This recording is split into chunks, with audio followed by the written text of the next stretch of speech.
Let's take a look at this example. We're supposed to determine the output conditions for this full adder. Okay, so I'm going to, like always, extend my outputs.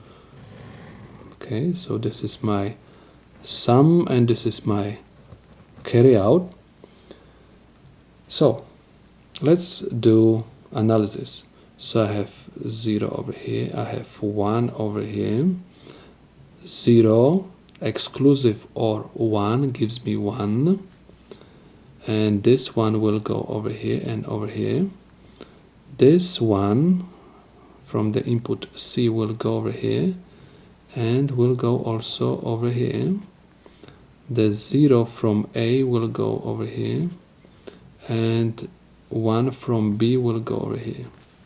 So I have 1 exclusive or 1 is equal 0, and 1 and 1 will give me 1, 0 and 1 will give me 0, 1 or 0 will give me 1. Okay, this is 1 and this is 0.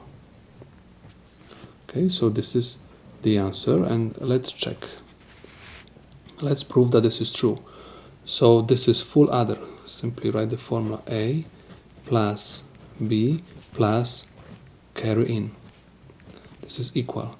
A is 0 plus B, which is equal 1, plus carry in, which is equal 1.